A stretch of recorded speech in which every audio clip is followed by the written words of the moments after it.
La primera canción patriótica que se recuerda fue llamada La Chicha, cantada antes del 28 de julio de 1821, cuando aún no existía el himno nacional.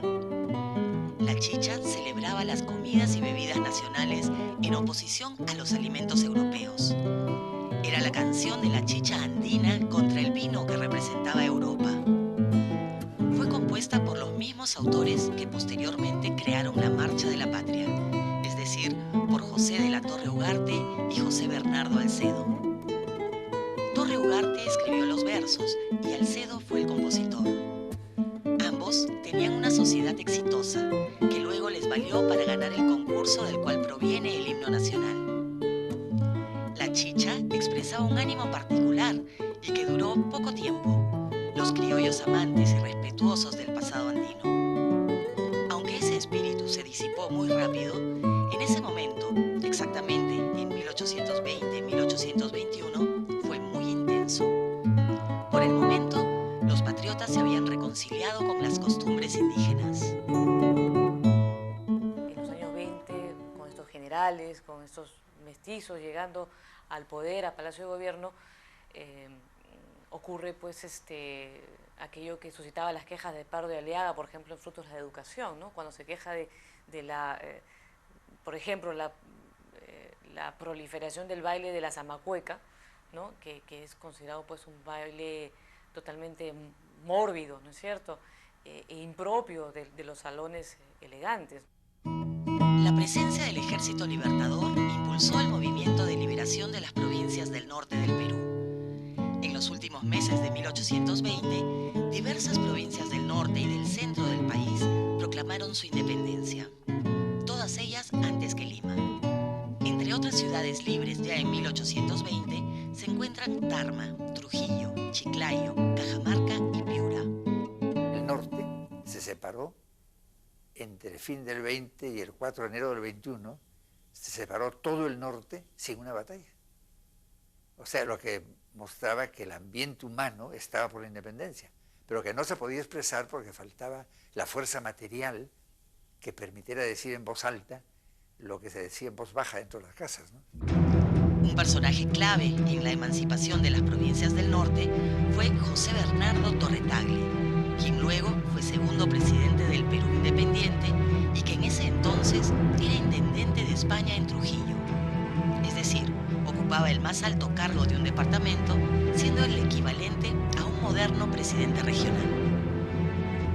Una vez producido el movimiento emancipador de las provincias del norte, San Martín decidió embarcarse en esa dirección para continuar el cerco de Lima desde el llamado Norte Chico. San Martín no quería tomar la capital después de una batalla, sino que, por el contrario, pretendía entrar a la capital por consenso.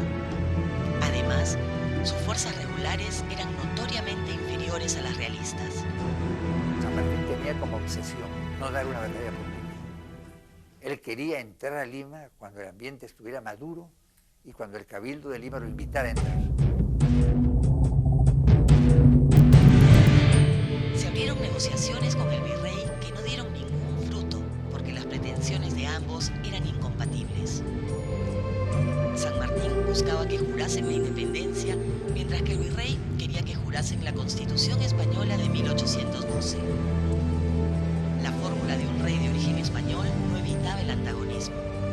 Las conversaciones de paz fueron infructuosas. Mientras tanto, San Martín continuaba con su plan de conquistar el corazón y el entusiasmo de los limeños. El principal político limeño que estuvo a favor de la emancipación fue José de la Riva Agüero, quien era noble de España y que desde muy temprano estuvo a favor de la libertad.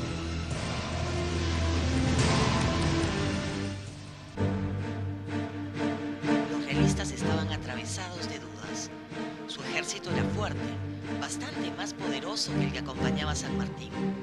Pero no contaban con apoyo de civiles, no habían organizado aún sus propias montoneras. Además, los realistas todavía tenían mucho apoyo político porque el temperamento del país había sido monárquico durante mucho tiempo. En el Perú, mucha gente se sentía tan española como la nacida en la península ibérica. Además, los ejércitos patriotas eran vistos como parcialmente extranjeros chilenos y argentinos.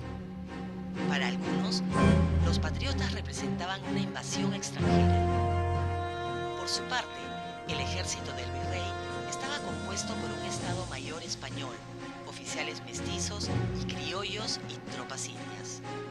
Los realistas tenían bastante fuerza, tanto política como militar, y estaban dispuestos a luchar.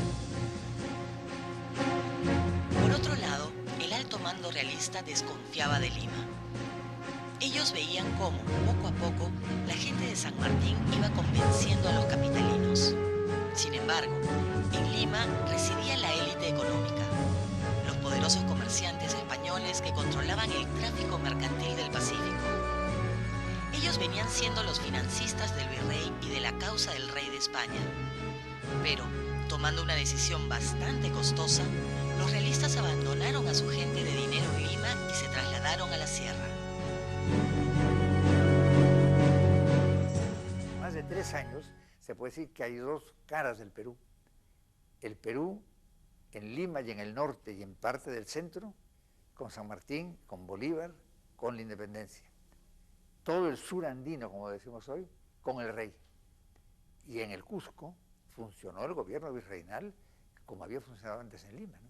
O sea, hay dos gobiernos en el Perú. El ejército español estuvo en el centro y luego se trasladó al Cusco, donde establecieron su última capital, que no caería sino hasta diciembre de 1824.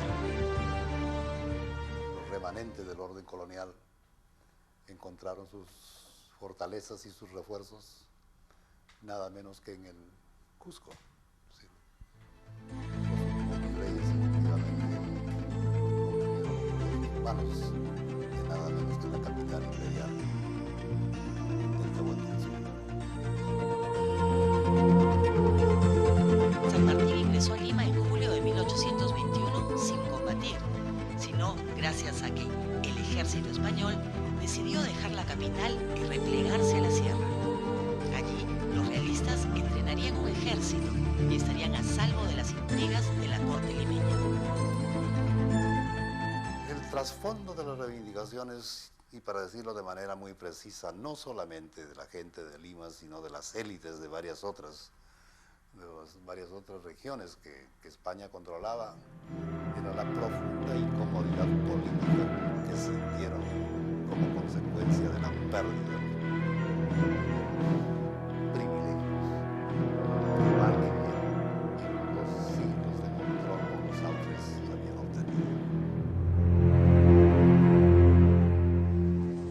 Desde el primer 28 de julio, diríamos que fue un sábado, el 28 de julio de 1821, desde ese tiempo, poco a poco se fue integrando una fiesta que sí tenía una participación de la población de la vida civil de Lima y también poco a poco una mayor participación oficial.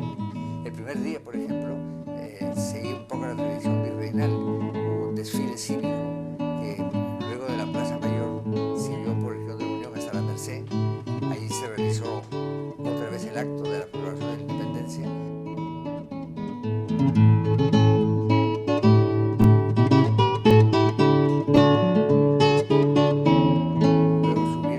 Altos a la Plaza Santa Ana, lo que es hoy día la Plaza Italia, y ahí también hubo otra celebración, y luego en la Plazuela Bolívar, en la Plaza del Congreso hoy día, también hubo una cuarta celebración. Eso porque en esa época la propaganda en el sentido moderno del término no existía, y había que repetir el acto para que la población de la ciudad se enterara. Lima era pequeña, cuando la independencia tenía 50.000 habitantes. Cuando entró San Martín a Lima, estamos hablando de una plaza mayor que tenía una vida de mercado bastante frecuente, digamos, ¿no? Donde había, digamos, espacios dedicados a determinados productos.